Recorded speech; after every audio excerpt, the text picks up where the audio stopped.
discussion all day and a night work bill gi matangda koi nainaraba matungda khanghaudana akoi adumaina tawrapado house ki honorable speaker na yamna surprising oiba amasung yamna shocking oiba haibtare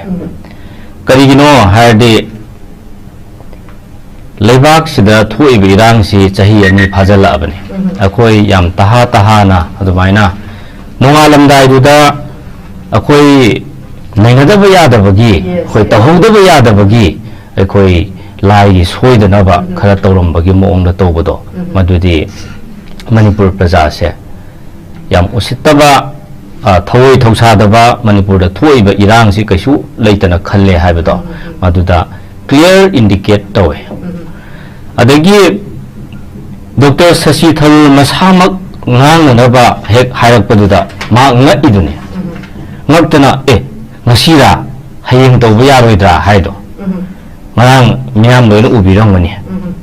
ado haiba punamakse hayeng tawbiyo hayeng tawbadadi kadi kai haibada akoi honorable speaker na ngange haibra ngangoi haibra ngangada boragadi ngangon haireba aduna ngangda bayadabani na akoi hardly 41 minutes khaktaneba akoi ngarang kano tawrise 41 minutes to akoi congress ki da khakta kano tawba nate tongan ba akoi honorable member myam do da ngang na matam ne piri do asuki matik sensitive oiba leibaki yamna critical juncture sida khana naina gadaba nong makai thoga natraso half day kai thoga naina gadaba asiguma sensitive issue se masi akoi 41 minutes ta lotion gi ba se masina dum taksare BJP na akoi center na Manipur se yang usit thawoidaba kasu leitana khalle se ado Pasi iyongo sidaida kaino tawisi kaino harakanda government sina akoi BJP sarkar sina tawise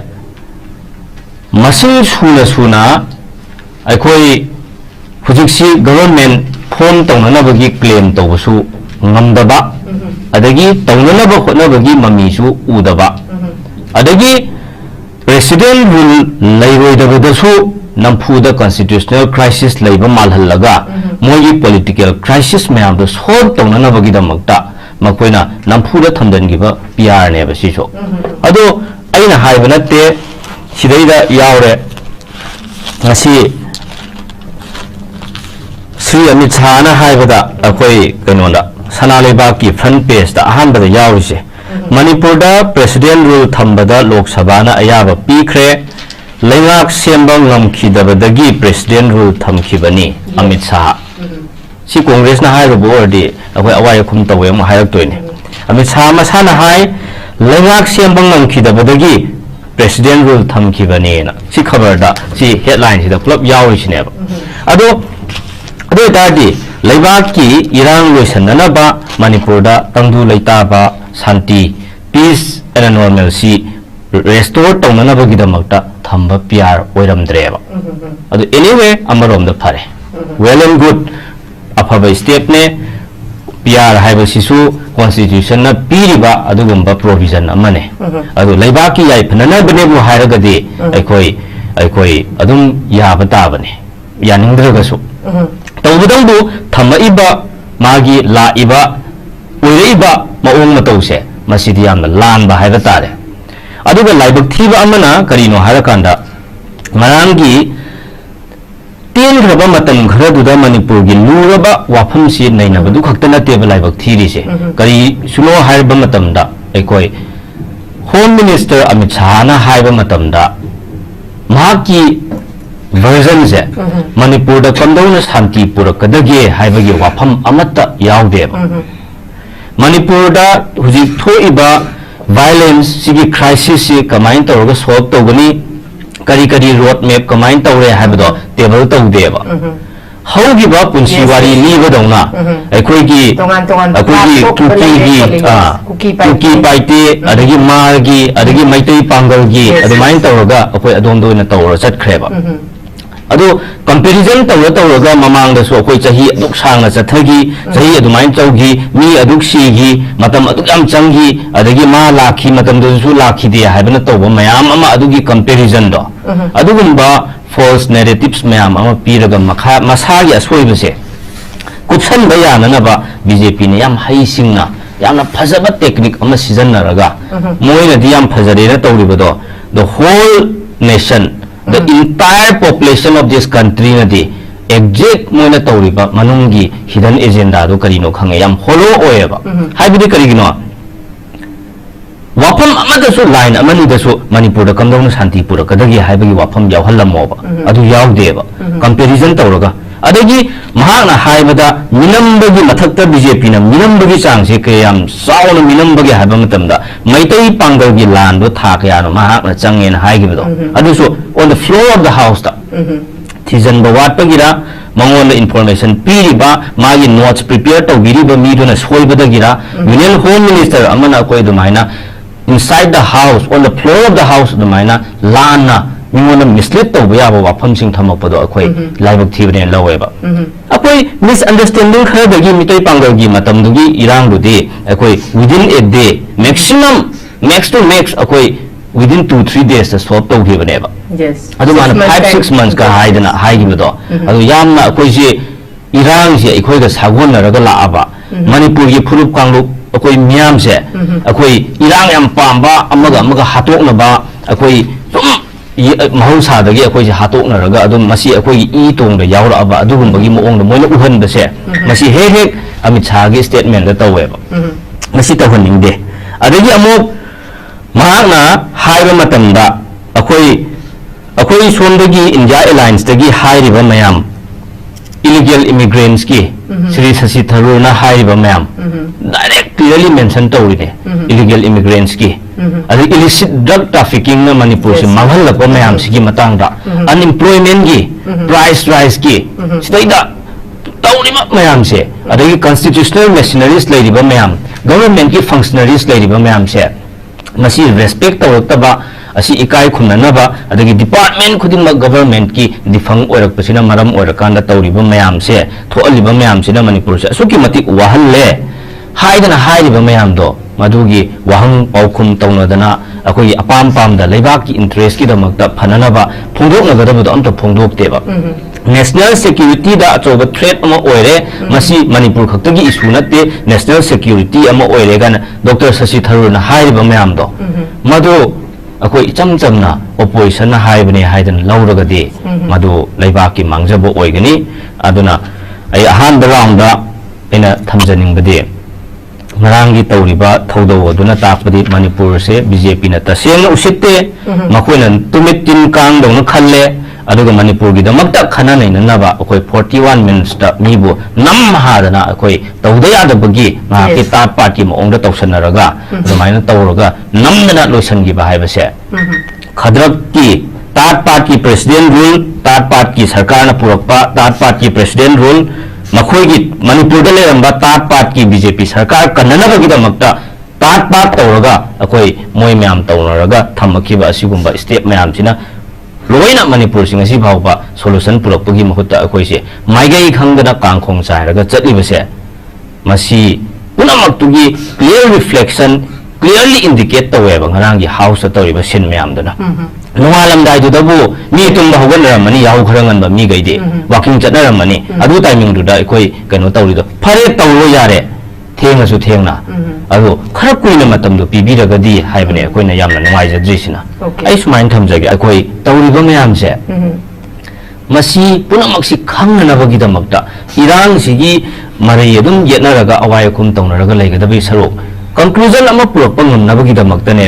राज्य सभा opposition leader ना श्री मालिक अर्जुन खारगे ना मसी white paper अमा पुथोपियो ना हाइसे white paper दो अमा पुथोकानने बा अखोई फजना खंगदोइसे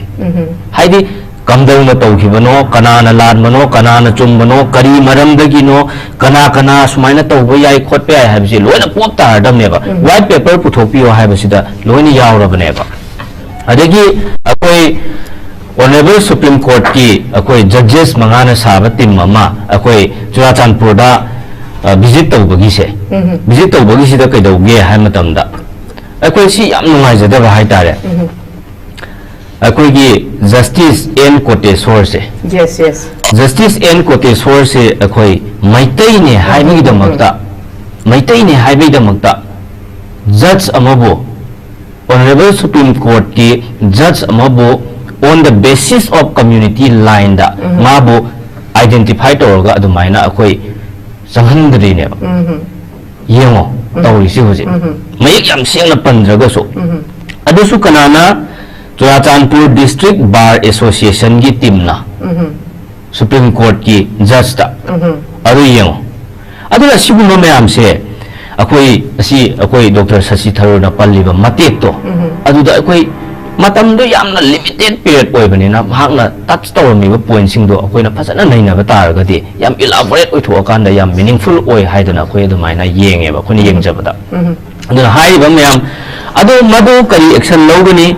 hujik president rule lairibane BJP sarkar na center da lairiba oisunu na to state ta hujik lengak leiti haiba yaroi governor na palini hujik governor na kaino tawisi governor si su sarkar ki part and parcel amane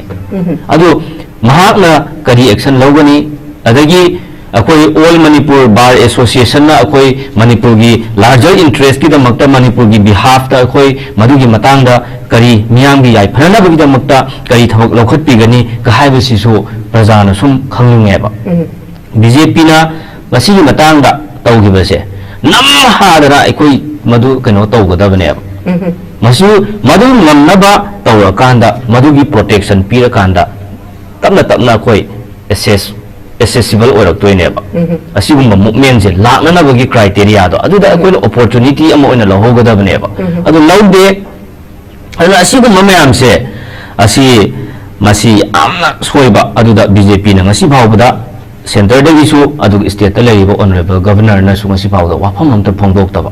yamna serious oiba matter amane ba sise adubu tuminna leisanba masi court ki ethics na yabra yadabra haiba akoi adugumba legal gi oiba pu idea do di yam thoidokna leijadre ko adu aidi ethics so amgadra na khalle adu main ga tawdo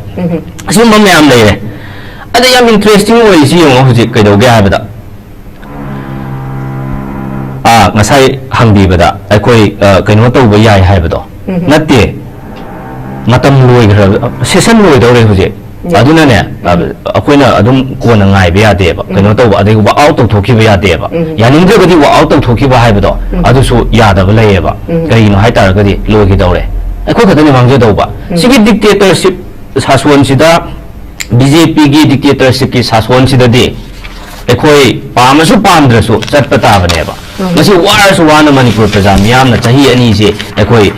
hili si de wana asigumba mayam se akoi kano tawgadabane ba adu sigi tarak sida amu akoi yam nokningi si karino harakanda Manipur gi BJP gi leiramba amasung BJP ga chatminnaba party mayam singse masina handaki parliament session sida asi tawgadawre haiba paw tabadagi asi haibio asi pukhatpio asi thambio haidana makoina chatlaga Honorable Prime Minister unarogera atopo moigi BJP National President dabu oisunu kana dano Lok Sabha gi Speaker dara Rai Sabha gi dara hairugudaba mayam do amta hairam deba asiguma mayam se adagi amu kaidawre adu haigudaba dugi mahutta ngasina kaidawre BJP gi ruling da leiba 7 MLAs neda gi convener akoi Sri Himanta Biswa Sharma unaraga Manipur da Shanti peace and normalcy restore tawnanaba suggestion lawba chatini manung da kari wari sanabano di khangde aikoina ngasai nungthin numidang wairam da North East today da hongakpa pawgi matung inna akoina phangjaba pawgi matung inna di Manipur da peace and normalcy kamdawna restore tawnanabano haidana suggestion lawba chatini Assam gi chief minister dagi okay Manipur gi MLA minister oiramba mayam sina masi aidi ikaibana masi yam ikaiba haitare masi center da chatlaga home minister dagi su suggestion lawa nati Assam gi chief minister du dania natraga asoi sida neighboring du da mogi contemporary du da changjaloga chatlaga kaino tawga mangwandagi blessings and suggestion lawdu da nate ba moi dadi ꯑꯩꯈꯣꯏ ꯃꯅꯤꯄꯨꯔꯒꯤ ꯂꯦꯖꯤꯁꯂꯦꯆꯔ ꯃꯌꯥꯝꯁꯤꯅ ꯑꯣꯏꯅ ꯑꯩꯈꯣꯏ prime minister ꯎꯅꯕ ꯐꯪꯗ꯭ꯔꯕꯅꯤꯅ home minister ꯎꯅꯕ ꯐꯪꯗ꯭ꯔꯕꯅꯤꯅ ꯅꯍꯥꯛꯅ ꯅꯦꯗꯥꯒꯤ convener ꯑꯃ ꯑꯣꯏꯅ ꯑꯩꯈꯣꯏ ꯃꯅꯤꯄꯨꯔꯗ ꯑꯁꯤ ꯇꯧꯔꯒꯗꯤ ꯑꯩꯈꯣꯏ ꯁꯨꯃꯥꯏꯅ ꯇꯧꯔꯒ ꯁꯥꯟꯇꯤ ꯄꯨꯔꯛꯄ ꯌꯥꯏ ꯃꯁꯤꯒꯤ ꯔꯣꯗ ꯃꯦꯞꯁꯤ ꯑꯩꯈꯣꯏ ꯅꯍꯥꯛꯀꯤ ꯊ꯭ꯔꯨꯗ ꯑꯩꯈꯣꯏ ꯑꯃꯨꯛꯇꯪ ꯌꯧꯍꯟꯕꯤꯌꯣ ꯀꯥꯏꯗꯅ ꯃꯣꯏꯅ ꯑꯣꯏꯅ ꯃꯅꯤꯄꯨꯔꯒꯤ ꯂꯦꯖꯤꯁꯂꯦꯆꯔ ꯃꯌꯥꯝꯁꯤꯡꯁꯤꯅ ꯑꯣꯏna suggestion piramgadamneba Assamgi midudai suggestion lawrugadam nateme Prime Minister Home Minister dai oiragadi suggestion blessings lawruba yaba ado loin ona kainareba tawni myamse aduna asigumbase yam laibak thiba haiba tare aduna yamna desperate oiraba Manipurgi praja myamse masi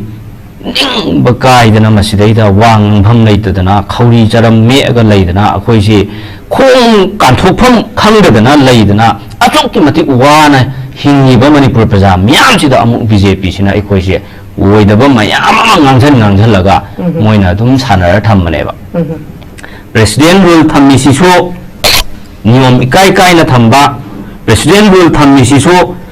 Dr. Sasi Tharoor na ngarang haibado kari haige haiba matamda ngasi haigibado aikoi chamna President rule si thammaga hekta yaroi President rule aina mamangi episode ta su ai khana naina bada haijagibane President rule thamme haidana hekta santi urakani di yaroi yam effective oina na ba phajana masi aikoi implementation ama darkar oi masi loina manaba thong ama da chatmina na ba aikoi darkar oi haibase aikoi haijabane ba ado aikoi Dr. Sasi Tharoor na so dumaina phajana thamme masi President rule thammaga hekta yaba natteba President rule thammaga hekta yaba natte haidi karigino haragadi akoi masi free movement tawba ngamdri adagi school college magi hana leijaba mafam da magi satra sing kaaba ngamdri magi leibam lekai da hanjalubudu tokroba school college phajana akoi kaaba ngamdri anaba matamda akoi emergency da bhawba hospital yengba mafam amda hujik chatlaga yengba ngamna dream neba ai convenient oiba area singda asiguma mayamse PR leiragadi changes khara purakpa pame as it is hana dauna hamo sum tawbadudi kanade aduna hena strengthen tawhannaba akoi tawba yaba thabak tu lokhat piyo haibadu ne ngarang kainona thammi se asiguma mayamse ai sumain thamjage okay tum thamjabadu ne India's foreign policy is completely weakened BJP ki lengak sason makhada foreign policy son basinabu sigi tho iba kaino se international level da su deal to bangamdri adagi external affairs minister ga se som side ta east lom da yamna akoi kano tawdaba ek tawraktaba ek is policy di harga somda ek itaw tawraktaba ado moina tawribasi kaino harakanda yengbiyo Bangladesh tagi masi sumi mari phabane Meghalaya da illegal immigrant changsalakpagi border lansalakpagi nungtigi Bangladesh tagi changsalakpa lansalakpa mayamsi Assam da Meghalaya da BSF na Assam Rifles na Army na pulap phaneba loina halan gineba loina lokhat phum thokpa thau lokhat gineba Myanmar dagi Manipur da changsalak iba mayamsi illegal immigrant si ngasi bhawba ngasi da action lawdri si karigino haibase masi BJP gi akoi government si center da leiribase masi makhoi gi kari karamba hidden agenda no mogi kari karamba policy no haibase masi India's foreign policy da achawba wahang amane ba laktoise sumaina ma thamjage adagi ngasai haibiba aikoina comparison tawraga tawbagi wadi natte aikoina natte comparison tawjarise aduna bune aikoina haise haugiba mamangda thaina thomba lan 91 92 93 97 bhaugi adwaiduda leiramba atmosphere duga ngasi bhawda comparison tawraga BJP na adum parliament da matam manghalaga union home minister na aduda comparison tawraga matam manghali du karigino matamda Iran to amme haidana hujiksu Iran to ange haribra matamda mi hatnara mena hujiksu hatok hangi haribra haidana koina hangjari je mamangda so World War first second thokre na hujiksu third World War to anjera haise koina asi mayam ai koina hangjari si kaigino kana umbada BJP na phate haibada BJP phate haidong hotadi noi afaba tawba kaidoge na mi sauningba yaunarangani ba ado ai koina si haire isidi karigino haihan maneba comparison si akoina tawuba nateba BJP na Iran solution bagi mahuta solution pulak kedi khandadana makoina haugiba thodok kaya amaga comparison tawra layaba masi tawbigano haibane ba koina haibade si haibadadi mayam sauning ba pokte kaisuina lumna lausan bide aro BJP na tawriba si phatte si soi haibadadi sauning ba so dum yawnai laibak si aduna asiguma mayam se akhoi di ama oiro thoidona koi haijeninge President room lady was there. Hazana law and order to maintain the Haninge, Manipur Honorable Governor na I Tatana Hanjan High Secretary, Iran Siam Tuna Loisal Haning Bagine. I quite cannot away. Ado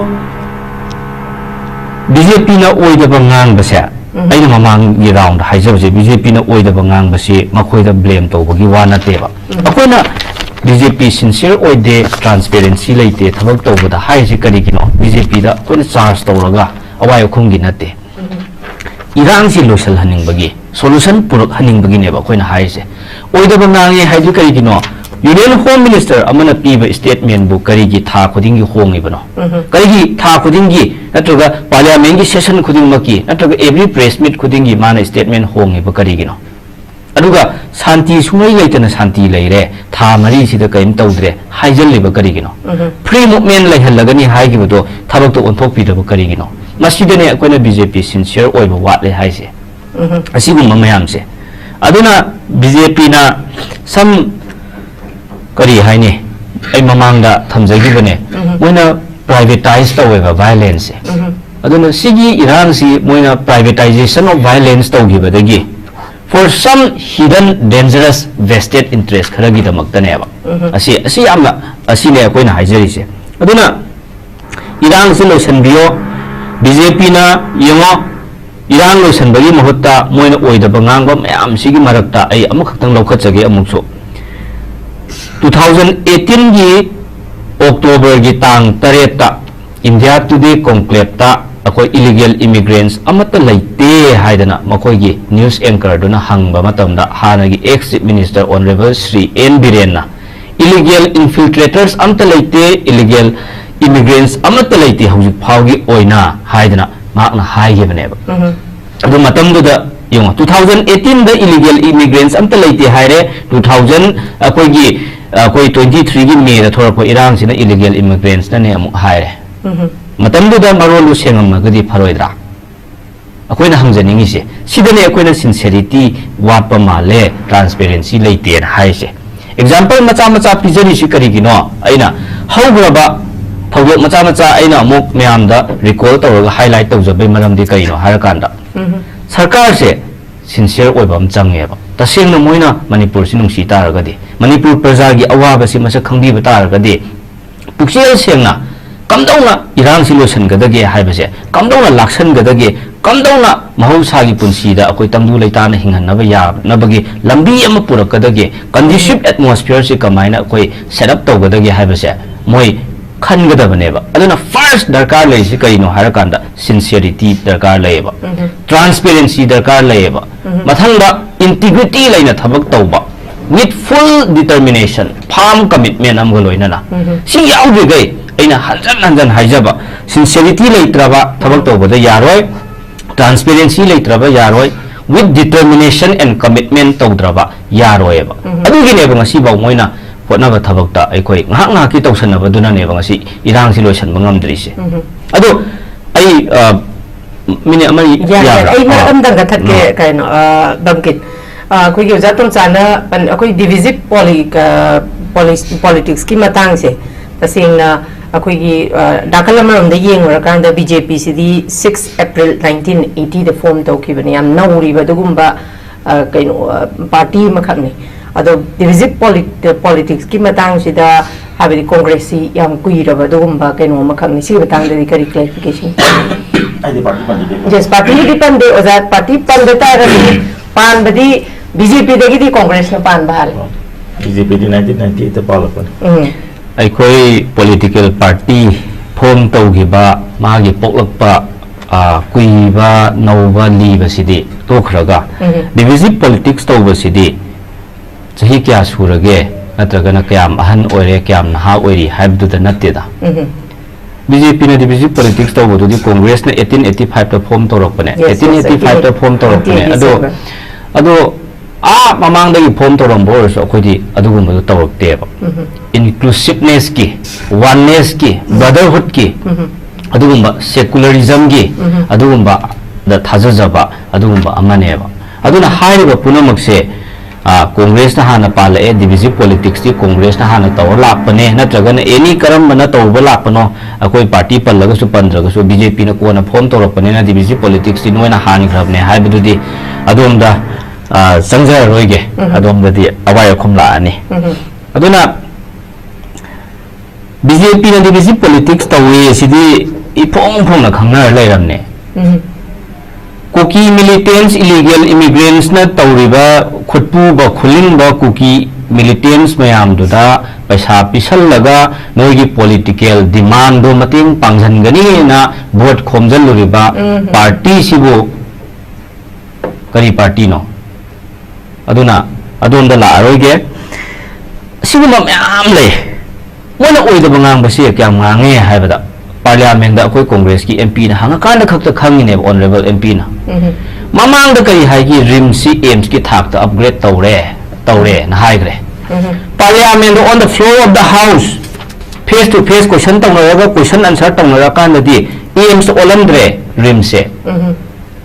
praja ase BJP na kaya matik nam thak tawram ge haibada rims pu aims ki thak ta upgrade tawre dana tawramaga Parliament da wahang pahang tawra kan da aims olamdre ba Manipur gi rim se si oida bangange ba aina BJP oida bangange hai se lan ji ga mari leina toine ko si bomba oida bangang gi haina bi mayam sina laibak praja miyam si gi aning ba apamba public ki aspiration si dagi nathiraga moi gi political aspiration du ne hena lumna lawak padagi moi gi party ne hena lumna lawak padagi praja miyam si nathiraga tawgi badai ne ba ngasi sumaina sigi laina si yoksan gre se yengo PM Kisan ki lupa crore kaya no farmer singi ne tawgana akoi honorable Dr. Bimol akoi jamna hanga kanda akoi thokna re edana hujikte akoi kano tawedana sanak sana rakini hujik jal jiban mission gi so hujik yengo taw khidoi ising yundong khodingi portable water akoi gi tap water thakna na ising pire phanghalle asuk samme kholen tawidana BJP na yam lawram medana BJP na oidamang angbe se isingi jiso Manipur salak sara khidoimne sida loidoribne BJP so isingi lilada adu hujik haura ani sigi kano mayam si so yengo tawi mayam se BJP na oidamang angbe se ising sungpang phangdaba ising sungta tadaba toti ising pokpadai mamitta masak udriba lam mayam am layeba adu moina sidadi mayam ising yundong khuding ising pibai type ta ngangimne ba hujik adu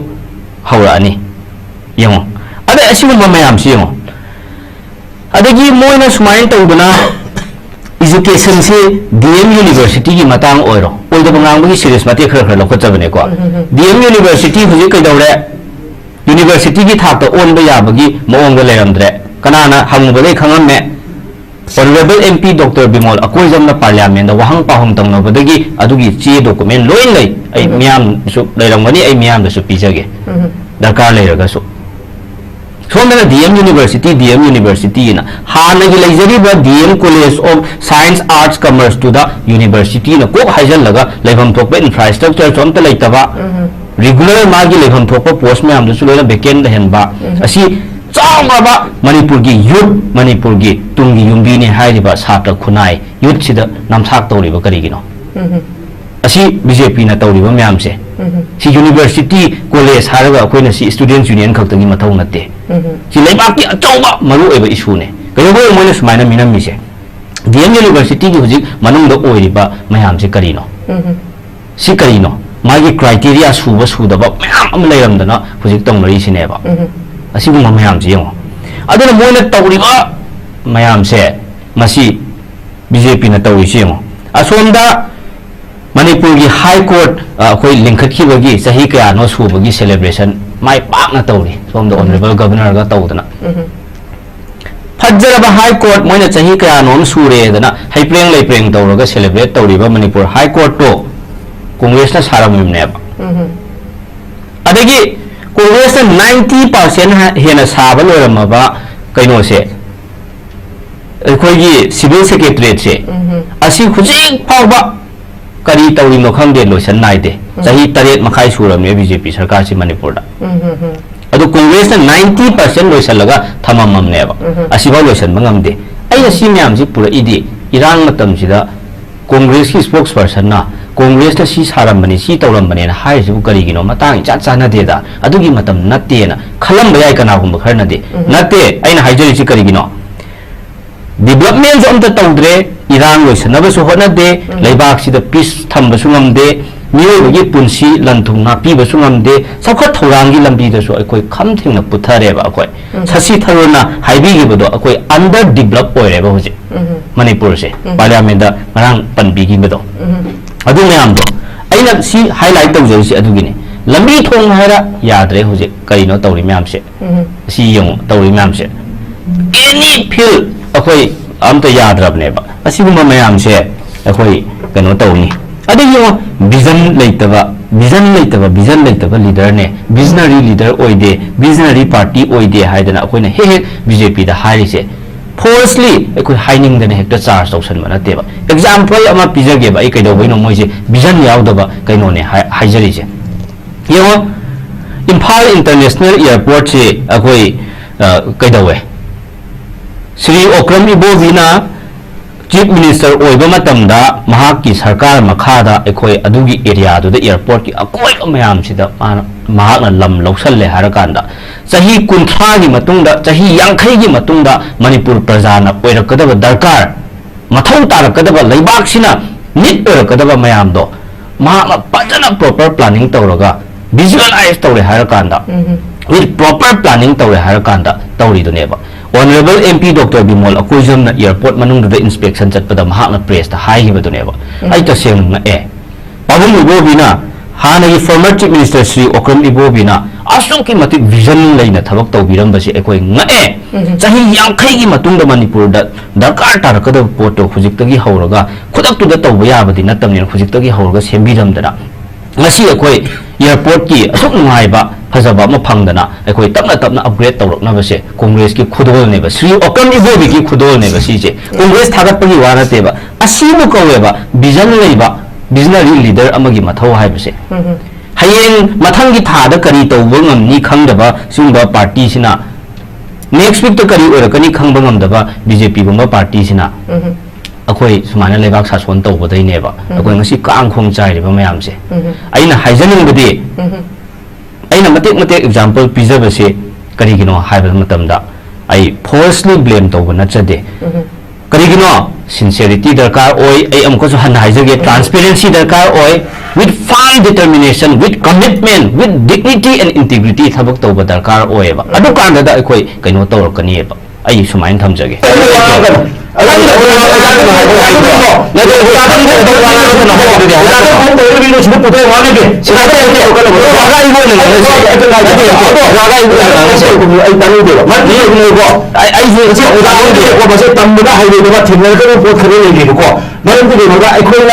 करोदगी लौरगा अखोई नसीबी अंबागी थावेगनी हयेंग high court की येरगनी हयेंग अदुगी येरगनेना अखोई लेरंबा अदुने थावे हमबो कोटे मतम नते science and technology की मतम sir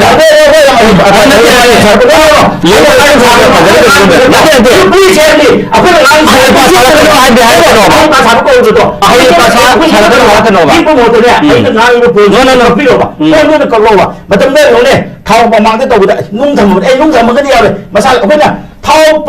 नोंगा बिनुंग का गाड़ी पुरदन नुंगांग ले क्या रे तोइरगे ये कैर लेगे बा मधुदे हौसिक लेतेना अदो अखोना इंगे थम्बिरमन का जो तौबदोबा मरमदी करी कमाई लेदोइनो मरमदी करी ना तो को कमाई लेदोइनो अखोय पुलप लोसनलगा खोलो तम्बिरमनिना गवर्नमेंट तुरुमदाइदा डिस्ट्रिक्ट में तौसलमे डिस्ट्रिक्ट प्रॉब्लम थोइसि दौजे ꯀꯔꯤꯒꯤꯗꯃꯛꯇ ꯁꯟꯇ꯭ꯔ ꯍꯤꯜꯁꯥꯏꯕꯁꯤ ꯃꯣꯏ ꯀꯩꯗꯧꯉꯩꯗ ꯀꯥꯡꯕꯨ ꯃꯃꯤꯡ ꯊꯣꯟꯖꯜꯂꯝꯃꯤꯅꯣ No, ꯑꯣꯖꯥ ꯃꯇꯝ ꯌꯥꯝ ꯂꯧꯔꯅꯤ ꯀꯨꯀꯤꯁꯤꯡꯅ ꯀꯨꯀꯤꯒꯤ ꯃꯥꯡ ꯏꯟꯇꯔꯅ ꯏꯟꯇꯔꯞ ꯇꯧꯕꯤꯌꯣ ꯍꯧꯖꯤꯛꯇ ꯅꯠꯇꯦ district creationꯒꯤ ꯍꯥꯏꯔ ꯇꯥꯔꯒꯗꯤ ꯑꯗꯨꯗꯤ I will take another 10 to 15 minutes and I will clarify ꯑꯇꯣꯞꯄꯗ ꯑꯩꯈꯣꯏꯗꯤ ꯀꯩꯅꯣ ꯐꯦꯛꯇꯣ ꯈꯪꯕꯒꯤ ꯍꯥꯏꯕꯅꯦꯕ ꯑꯣꯖꯥꯅ ꯉꯥꯡꯕꯗ ꯀꯩꯝꯇ ꯌꯦꯠꯇꯦꯅ ꯅꯠꯇꯦ ꯑꯣꯖꯥꯅ ꯑꯩꯈꯣꯏꯗꯤ ꯐꯦꯛ ꯈꯪꯕꯅꯦ ꯍꯥꯏꯔꯤꯁꯦ ꯑꯩꯈꯣꯏꯗꯤ ꯐꯦꯛꯇꯤ ꯂꯣꯛ ꯁꯚꯥꯒꯤꯗ ꯑꯣꯖꯥꯗ ꯑꯩꯈꯣꯏꯅ ꯉꯥꯡꯉꯤꯁꯤꯗ ꯁꯦꯝꯖꯤꯟ ꯁꯥꯖꯤꯟꯕ꯭ꯔꯕ ꯐꯦꯛ ꯑꯃ ꯑꯅꯤꯒ ꯄꯨꯁꯜꯂꯒ ꯑꯆꯨꯝꯕ ꯁꯥꯟꯅ ꯉꯥꯡꯕꯗꯣ ꯑꯆꯨꯝꯕ ꯁꯥꯕ ꯀꯔꯝꯕꯅ ꯂꯥꯜꯂꯤꯁꯦ ꯑꯝꯇ ꯄꯨꯊꯣꯛꯄꯤꯔꯛꯑꯣꯅꯦ ꯑꯆꯨꯝꯕ ꯁꯥꯕ ꯍꯥꯏꯔꯕꯅꯤꯅ ꯂꯥꯜꯂꯤꯁꯦ ꯀꯗꯥꯏꯅꯣ ꯄꯨꯊꯣꯛꯄꯤꯔꯛꯑꯣꯕ ꯑꯃ ꯑꯃꯒꯤ ꯍꯥꯏꯗꯤ BJP Congress ꯑꯗꯨ ꯑꯗꯥ ꯑꯝꯇꯒꯤ ꯋꯥ ꯅꯠꯇꯕꯗ ꯉꯁꯤ ꯄꯨꯈꯠꯆꯔꯤꯕ ꯇꯣꯄꯤꯛꯁꯦ ꯑꯩꯈꯣꯏꯒꯤ ꯄ꯭ꯔꯦꯁꯤꯗꯦꯟ ꯔꯨꯜ ꯇꯣꯄꯤꯛꯀꯤ ꯋꯥꯡꯃꯗ ꯌꯥꯝ ꯆꯠꯈ꯭ꯔꯦꯕ ꯄ꯭ꯔꯦꯁꯤꯗꯦꯟ ꯔꯨꯜꯁꯦ ꯑꯩꯈꯣꯏꯒꯤ ꯂꯣꯛ ꯁꯚꯥ ꯑꯃꯗꯤ ꯔꯥꯖ꯭ꯌ ꯑꯣꯖꯥ ꯁꯚꯥꯗ BJPꯕꯨ ꯉꯥꯡꯉꯗꯤ ꯑꯗꯨꯝ ꯁꯥꯎꯅꯤꯡꯕ ꯃꯥꯜꯂꯦꯗ ꯑꯗꯨꯒ ꯏꯟꯗꯤꯌꯥꯗ ꯊꯣꯛꯂꯛꯏꯕ ꯋꯥꯁꯦ ꯑꯣꯖꯥ BJPꯕꯨ ꯉꯥꯡꯉꯗꯤ ꯑꯗꯨꯝ ꯁꯥꯎꯅꯤꯡꯕ ꯃꯥꯜꯂꯦꯗ ꯃꯩ ꯍꯧꯅ ꯁꯥꯎꯋꯦ ꯑꯣꯖꯥꯁꯦ ꯅꯠꯇꯦ ꯑꯣꯖꯥ ꯈꯨꯁꯥꯎꯗꯣ ꯑꯗꯣ ꯑꯩꯈꯣꯏꯁꯨ ꯉꯁꯥꯏꯗꯤ ꯑꯗꯨꯝ ꯆꯩꯔꯤꯗꯨꯅꯤꯀꯣ ꯅꯠꯇꯦ ꯀꯗꯥꯏꯗꯒꯤ ꯏꯃꯥꯏ ꯑꯔꯥꯟꯕ ꯐꯦꯛꯇꯣ ꯑꯁꯦꯡꯕ ꯁꯥꯕ ꯑꯔꯥꯟꯕ ꯐꯦꯛ ꯍꯥꯏꯁꯦ ꯀꯔꯝꯕ ꯄꯣꯏꯟꯠꯕꯨꯅꯣꯕ ꯑꯩꯅ ꯂꯥꯟꯅ ꯍꯥꯏꯖꯟꯈꯤꯕꯁꯦ ꯍꯧꯖꯤꯛ ꯑꯣꯟ ꯔꯦꯀꯣꯔꯗꯇ ꯄꯨꯂꯞ ꯂꯩꯔꯝꯒꯅꯤꯕ ꯅꯠꯇꯦ ꯑꯣꯟ ꯔꯦꯀꯣꯔꯗꯇ ꯂꯣꯏꯅ ꯂꯩꯔꯝꯒꯅꯤ ꯑꯩꯅ ꯍꯧꯖꯤꯛ ꯍꯦꯛ ꯐꯥꯔꯁꯠ ꯔꯥꯎꯟꯗꯒꯤꯅ ꯂꯥꯁꯠ ꯔꯥꯎꯟꯁꯤꯐꯥꯎꯗ ꯑꯩꯅ ꯍꯥꯏꯈꯤꯕ ꯊꯝꯈꯤꯕ ꯋꯥꯍꯩ ꯑꯃꯠꯇ ꯀꯔꯝꯕ ꯑꯩꯅ ꯍꯥꯏꯖꯟꯈꯤꯕ ꯅꯠꯇ꯭ꯔꯒ ꯑꯁꯣꯏꯕ ꯌꯥꯎꯔꯝꯃꯒꯗꯤ ꯃꯤꯌꯥꯝꯅ ꯗꯤꯁꯥꯏꯠ ꯇꯧꯁꯅꯨ ꯍꯣꯔꯦꯟ ꯉꯥꯏꯍꯥꯛ ꯂꯩꯔꯒ ꯂꯣꯏꯅ ꯈꯪꯒꯅꯤ ꯆꯤꯊꯈꯤꯕ ꯃꯌꯥꯝꯗꯨꯅꯦ ꯍꯥꯏꯕꯤꯔꯛꯏꯗꯣ ꯅꯠꯇꯦ ꯆꯤꯊꯈꯤꯕ ꯃꯌꯥꯝ ꯍꯥꯏꯌꯦ ꯋꯥꯔꯛꯄ ꯊꯥꯎ ꯅꯣꯏꯗꯤ ꯊꯥꯎ ꯂꯧꯕꯒ ꯈꯪꯗꯦꯗ ꯅꯣꯏ ꯊꯥꯎ ꯂꯧꯕꯗ ꯇꯣꯛꯄꯗ ꯍꯧꯖꯤꯛ ꯆꯍꯤ 2 ꯅꯦꯁꯅꯦꯜ ꯍꯥꯏꯋꯦ ꯆꯠꯄ ꯉꯝꯗꯕꯩ ꯋꯥꯔꯤ ꯇꯧꯗꯦ ꯑꯣꯖꯥꯅ ꯁꯤꯗ ꯀꯩꯅꯣ ꯇꯧꯋꯦ ꯃꯌꯥꯝꯁꯤꯗꯤ ꯅꯣꯡꯃꯩ ꯀꯥꯞꯄꯤꯌꯨ ꯍꯥꯏꯌꯣ ꯑꯗꯨ ꯀꯔꯤꯒꯤ ꯅꯍꯥꯟ ꯑꯩꯈꯣꯏ ꯅꯍꯥꯟ ꯑꯃꯅ ꯍꯥꯏꯔꯤꯁꯤꯗꯤ ꯃꯤꯂꯤꯇꯔꯤ ꯀ꯭ꯔꯦꯛ ꯗꯥꯎꯟ ꯇꯧꯔꯣꯅ ꯍꯥꯏꯔꯤꯁꯤꯗꯤ ꯄꯤꯁ ꯑꯣꯟ ꯀꯩꯅꯣ ꯍꯥꯏꯗꯤ ꯅꯣꯡꯃꯩ ꯃꯆꯤꯟꯅ ꯀꯩꯅꯣ ꯅꯣꯡꯃꯩ ꯑꯟꯗꯔꯁꯇꯦꯟꯗꯤꯡ ꯗꯔꯀꯥꯔ ꯂꯩ ꯍꯥꯏꯖꯕꯅꯦ ꯑꯣꯖꯥ ꯑꯩꯈꯣꯏꯅ ꯍꯥꯏꯖꯔꯤꯁꯦ ꯑꯟꯗꯔꯁꯇꯦꯟꯗꯤꯡ ꯂꯦꯚꯦꯜ ꯑꯃ ꯂꯥꯛꯅꯅꯕꯁꯨ ꯍꯣꯠꯅꯕꯤꯌꯣ ꯍꯥꯏꯕꯅꯦ ꯑꯩꯈꯣꯏꯅ ꯍꯥꯏꯔꯤꯁꯦ ꯒꯟ ꯄꯣꯏꯟꯗ ꯏꯔꯥꯡ ꯂꯥꯛꯁꯟꯕ ꯌꯥꯔꯣꯏ ꯅꯠꯇꯦ ꯋꯥꯍꯩ ꯈꯨꯗꯤꯡꯒꯤ ꯑꯗꯨꯝ ꯊꯥꯗꯕ ꯌꯥꯔꯔꯣꯏ ꯅꯠꯇꯦ ꯂꯝ ꯑꯦꯛꯁꯟ ꯇꯧꯕ ꯄꯨꯔꯥ ꯑꯦꯛꯁꯟ ꯇꯧꯕ ꯆꯠꯂꯦ ꯃꯤꯂꯤꯇꯔꯤ ꯀ꯭ꯔꯦꯛ ꯗꯥꯎꯟ ꯇꯧꯒꯗꯕꯅꯦ ꯅꯣꯡꯃꯩ ꯀꯥꯞꯄ ꯌꯥꯕ military crackdown tꯧꯒꯗꯕꯅꯦ ꯌꯥꯗꯕ ꯑꯗꯨꯒꯤꯗꯤ ꯌꯥꯔꯣꯏꯕ military crackdown tꯧꯒꯗꯕꯅꯦ ꯍꯥꯏꯕ ꯃꯇꯝ ꯅꯠꯇꯦ ꯑꯩꯒꯤ ꯇꯟꯖꯥ ꯈꯔ ꯄꯤꯕꯤꯌꯣ ꯃꯤꯅꯤꯠ ꯑꯃꯅꯤꯗ ꯑꯣꯏꯔꯁꯨ ꯁꯨꯝ ꯂꯥꯎꯅꯔꯒ ꯃꯌꯥꯝꯅ ꯀꯩ ꯉꯥꯡꯉꯩꯅꯣ ꯁꯣꯝꯗ ꯇꯥꯔꯝꯃꯔꯣꯏ ꯃꯌꯥꯝꯗꯣ ꯎꯟꯅ ꯇꯩꯅ ꯑꯩꯈꯣꯏ ꯇꯥꯕ ꯉꯝꯗꯕ ꯌꯥꯎꯔꯦꯕ ꯌꯥꯝꯅ ꯑꯣꯖꯥꯅ ꯑꯐꯕ ꯌꯥꯝ ꯁꯥꯔ ꯉꯥꯡꯕꯗꯣ ꯑꯐꯕ ꯁꯥꯕ ꯍꯥꯏꯁꯤ ꯀꯔꯤꯒꯤꯅꯣꯕ ꯑꯁꯦꯡꯕ ꯉꯥꯡꯕ ꯇꯥꯕ ꯉꯝꯗ꯭ꯔꯤꯁꯤ ꯀꯔꯤꯒꯤꯅꯣꯕ ꯑꯁꯦꯡꯕ ꯑꯆꯨꯝꯕ ꯍꯥꯏꯕꯗ ꯑꯗꯨꯝ ꯇꯥꯅꯤꯡꯗ꯭ꯔꯤꯁꯤ ꯀꯔꯤꯒꯤꯅꯣꯕ ꯑꯩꯈꯣꯏ ꯐꯝꯃꯤꯉꯩꯗ ꯑꯣꯏꯗꯕ ꯉꯥꯡꯕ ꯀꯔꯝꯕꯅꯣꯕ ꯑꯣꯏꯗꯕ ꯍꯥꯏꯁꯦ ꯀꯔꯝꯕꯅꯣꯕ ꯑꯣꯏꯗꯕ ꯍꯥꯏꯁꯦ ꯉꯁꯥꯏꯒꯤ ꯕꯪꯀꯤꯟ ꯀꯔꯝꯕ ꯄꯣꯠꯇꯨꯅꯣꯕ ꯑꯣꯏꯗꯕ ꯍꯥꯏꯁꯦ ꯃꯗꯨ ꯄꯨꯊꯣꯛꯄꯤꯌꯣꯕ ꯂꯣꯏ ꯂꯩꯕ ꯅꯠꯇ꯭ꯔꯣ ꯕꯪꯀꯤꯟ everything ꯅꯠꯇꯦ ꯑꯩ ꯌꯦꯡꯒꯗꯕ ꯍꯜꯂꯒ ꯄꯨꯂꯞ ꯉꯥꯡꯉꯛꯀꯦꯅꯦ ꯐꯤꯒꯔ ꯐꯤꯒꯔꯅꯦ ꯑꯩꯈꯣꯏ ꯁꯨꯃꯥꯏꯅ ꯇꯧꯗꯅ ꯊꯥꯎ ꯀꯌꯥꯔꯛ ꯌꯦꯡꯒꯤ ꯊꯥꯎ ꯕ꯭ꯂꯦꯛꯇ ꯂꯨꯄꯥ 100 ꯌꯧꯈꯤꯕ 150 ꯌꯧꯈꯤꯕꯗꯣ ꯑꯗꯣ this is our all ꯔꯤꯝꯁꯤ ꯑꯦꯝꯁꯇ ꯑꯣꯜꯂꯦꯅ ꯍꯥꯏꯔꯒ ꯑꯦꯝꯁ ꯑꯣꯜꯂꯝꯗ꯭ꯔꯦ ꯍꯥꯏꯕꯒꯤꯔꯕ ꯑꯣꯖꯥꯅ ꯁꯥꯎꯕꯤꯔꯤꯁꯦ ꯍꯥꯏꯖꯜꯂꯦ ꯍꯥꯏꯁꯦ ꯀꯩꯅꯣꯕ ꯃꯇꯝꯗꯨꯗ ꯊꯥꯎꯒꯤ ꯀ꯭ꯌꯨ ꯂꯦꯡꯉꯝꯃꯦ ꯊꯥꯎ ꯃꯃꯜ ꯑꯗꯨꯛ ꯇꯧꯋꯦꯅ ꯍꯥꯏ ꯉꯁꯤꯗꯤ ꯅꯦꯁꯅꯦꯜ ꯍꯥꯏꯋꯦꯁꯤ ꯆꯍꯤ 2 ꯆꯠꯄ ꯉꯝꯗ꯭ꯔꯦꯗꯅ ꯉꯁꯤꯗꯤ ꯑꯩꯈꯣꯏꯒꯤ ꯃꯇꯝꯗ ꯂꯣꯡꯒꯦꯁ ꯏꯀꯣꯅꯣꯃꯤꯛ ꯕ꯭ꯂꯣꯀꯦꯠ ꯑꯅ ꯇꯧꯔꯝꯕꯗꯣ ꯂꯣꯡꯒꯦꯁ ꯏꯀꯣꯅꯣꯃꯤꯛ ꯕ꯭ꯂꯣꯀꯦꯠ ꯍꯥꯏꯔꯝꯕꯗꯣ everything is clear except ꯃꯩꯇꯩꯒꯤ ꯂꯩꯕꯥꯛꯁꯤꯗ ꯃꯅꯤꯄꯨꯔꯒꯤ ꯂꯩꯕꯥꯛꯁꯤꯗ ꯃꯁꯤꯗꯩꯗ ꯑꯩ MP ꯅꯠꯇꯦꯕ ꯅꯪ ꯑꯗꯨ ꯇꯧꯔꯛꯀꯅꯣ ꯑꯐꯥꯎ ꯌꯥꯝ ꯁꯥꯕ ꯍꯥꯏꯁꯦ ꯀꯔꯤꯅꯣꯕ ꯑꯐꯥꯎ ꯁꯥꯕ ꯍꯥꯏꯁꯦ ꯀꯔꯤ ꯂꯩꯈ꯭ꯔꯁꯨꯕ ꯑꯐꯥꯎ ꯁꯥꯕ ꯍꯥꯏꯁꯦ ꯑꯁꯦꯡꯕ ꯄ꯭ꯔꯖꯦꯟꯇꯦꯁꯟ ꯇꯧꯕꯁꯤꯕꯨ ꯑꯐꯥꯎ ꯁꯥꯕ ꯍꯥꯏꯁꯦ ꯀꯔꯤꯅꯣꯕ ꯑꯩꯅ ꯀꯔꯤ ꯍꯥꯏꯔꯒꯦ MPꯅ ꯌꯥꯝ ꯍꯥꯏꯔꯤꯁꯤꯗꯒꯤ ꯀꯔꯤ ꯍꯦꯟꯅ ꯍꯥꯏꯍꯜꯂꯣ ꯍꯥꯏꯕꯅꯣ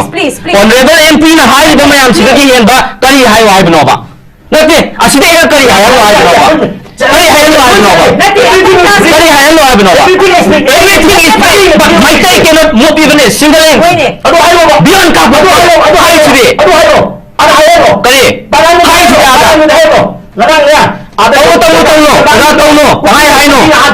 ꯑꯩꯉꯣꯟꯗꯒꯤ ꯁꯤꯅꯤꯌꯔ ꯑꯣꯏꯔꯦꯅ ꯄꯪꯍꯥꯏ ꯍꯥꯏꯔꯒ ꯄꯪꯍꯥꯏ ꯌꯥꯒꯗꯕ ꯅꯠꯇꯦ ꯄꯥꯔꯇꯤ ꯑꯃ ꯔꯤꯄ꯭ꯔꯦꯖꯦꯟꯠ ꯇꯧꯔꯒ ꯂꯥꯛꯏꯁꯦ ꯑꯩꯈꯣꯏꯁꯨ ꯄꯥꯔꯇꯤ ꯑꯃ ꯔꯤꯄ꯭ꯔꯦꯖꯦꯟꯠ ꯇꯧꯔꯒ ꯂꯥꯛꯏꯁꯦ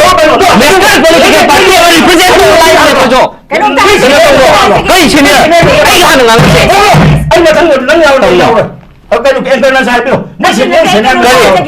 BJPꯒꯤ ꯐꯦꯂꯤꯌꯔ ꯍꯥꯏꯔꯒ BJPꯒꯤ ꯑꯁꯣꯏꯕ ꯄꯣꯏꯟꯠ ꯋꯥꯏꯁ ꯊꯝꯃꯒ ꯑꯣꯖꯥꯅ ꯕꯦꯟ ꯂꯥꯎꯅ ꯌꯥꯝ ꯁꯥꯎꯒꯠꯄꯤꯔꯤꯗꯨ ꯀꯔꯤꯒꯤꯅꯣꯕ ꯀꯔꯤ ꯈꯨꯗꯣꯡꯆꯥꯕꯗꯣ ꯑꯩꯈꯣꯏꯅ ꯂꯧꯔꯤꯁꯦ ꯀꯔꯤ ꯈꯨꯗꯣꯡꯆꯥꯕꯅꯣꯕ ꯑꯩꯈꯣꯏꯅ ꯂꯧꯔꯤꯁꯦ ꯀꯣꯡꯒ꯭ꯔꯦꯁ ꯄꯥꯔꯇꯤꯅ ꯁꯤꯗꯒꯤ ꯍꯦꯟꯅ ꯁꯥꯟꯇꯤ ꯍꯟꯖꯜꯍꯜꯂꯛꯅꯕ ꯁꯔꯀꯥꯔꯁꯤꯗ ꯀꯣꯑꯣꯄꯔꯦꯁꯟ ꯀꯗꯥꯏꯗꯒꯤ ꯍꯦꯟꯅ ꯄꯤꯐꯝ ꯂꯩꯒꯦ ꯁꯤꯗ ꯍꯦꯟꯅ ꯀꯔꯤ ꯇꯧ ꯍꯥꯏꯕꯅꯣ अखोई नेशनल हाईवे चटप यादे हाइबसिमबुदी होय अतै अतै लोय याय अतै लोय न बया मिटै याय यादरिसे अदुमु मिटै यादबसे प्रॉब्लम नत्तब्राबा अदो आन हाइबी मिटै यादबसे प्रॉब्लम नत्तब्राबा please say before the parliament हाइरेबा कयाना हाइरेबा रेकॉर्ड पुथोंना सेबा मिटै सिरे हाइबसे सुंगाय हाइदे ए नोगी पार्लियामेंट्री वार्ड नोगी बोम थादो हाइबदो पार्लियामेंट सिजननबा यारोये बोम्बिंग तौ हाइबदो पार्लियामेंट अदुगुम वाहि वता सिजननबा यारोये मिलिटरी क्रैक डाउन तौ हाइसिदा लोइन जावरमने लोइरमने करुम काने मिलिटरी बोम्बिंग तौ हाइबा तंपाक तो मिलिटरी क्रैक पंतौ तौ नो इमोशनल अत्याचार सानबा नो इमोशनल ब्लैकमेल तौ नो मैतै नुसिनबगी मैतै नै खोइ सावनबगी थबक तौ नो खांबा ngam di कई खदंनो तौ से पुथोबिरोने कई खदंनो नतेबा हाइदी तौनगुमसे लाइबे डायलॉग सिगी एटलीस्ट हाइ चाही अंगा चाही मथक मखागी वाना तबदा करीसु हाइरब नते बीजेपी की फेलियर खरा हाइरगा अइना लास्ट कंक्लूजन दा ट्रांसपेरेंसी लेबा मथौ ताई सरकार से सिंसियरिटी लेबा मथौ ताई डिग्निटी एंड इंटीग्रिटी लेना थबक तव मथै ताई सिंसियर ओइबा वाले बीजेपी से करिगिनो हाइबदी एग्जांपल खरा दो अइना हाइलाइट तौरमनेबा अदु हेक हाइबा लोइबगा बंगलाउन साउगती से करिगिनो करिगी अदु हम साउगतबा नते केरोसिन येलमने अखोइना हाइबदो केरोसिन येलमीबदे ना हाइबदो अदुदा हेंदोक्तन ngasi से ngasi अखोइना तमंबा खुदोल दुननेबा ngasi इंगना सिगना लेबा ngamjaramiसे कांग्रेस ना चाही कया चंगना सागचरम्बा मणिपुर दो ngasi बीजेपी ना मुक थुगाइबनेबा ngasi मतंदुगी लेरंबा प्रॉब्लम समस्या खुदिंग मक्तो फजना बिनो तौरमनेबा डायलॉग से स्वाइदा कंक्लूड तौगे हाबदी हाइदी इंडिविजुअली पर्सनली साउनबगी मवोंग मलाकपसिसु नुंगाइते हाबदी बंकिनसु अखोगी पार्टी मा रिप्रेजेंट तौरगा लाई अदुगा अंगांग हाइबदुसु मथंगदी आइदी पैनल मेंबर दा हाइरोय अखोइसे नेशनल पॉलिटिकल पार्टी अमगी कांग्रेस पार्टी रिप्रेजेंट तौरगा पार्टी की स्पोक्स पर्सन ने अखोइसे अदुगा फरसु फत्रसु पॉलिटिक्स से अखोइसु मोर देन 13 इयर्स चावरगा स्टेट सिदा स्टूडेंट्स यूनियन की NSY की नेशनल अखोई लोइन ओइदना मसिदैदा अखोई स्टेट प्रेसिडेंट सही मंगा की थौ पुदना यूथ कांग्रेस तौदना पार्टी की सेक्रेटरी ओइदना स्पोक्स पर्सन ओइदना अखोई मथंग लाक्चरी ने लेबाक मयांग की सेवा तौब याबा तौरगा अदुना मसिदैदा कनो तौरगा नते तौबियो अदु उदागी वानते अखोई सिदा अंगांग अहन जेंगरगा वांगांग बनते based on fact and figure अखोई नॉलेज ता बेस तौरगा ने वांगांग रिसे अदुगा अखोई मैचिंग नो मणिपुर थुगाई न होटबियो अदु अदा तौरकनो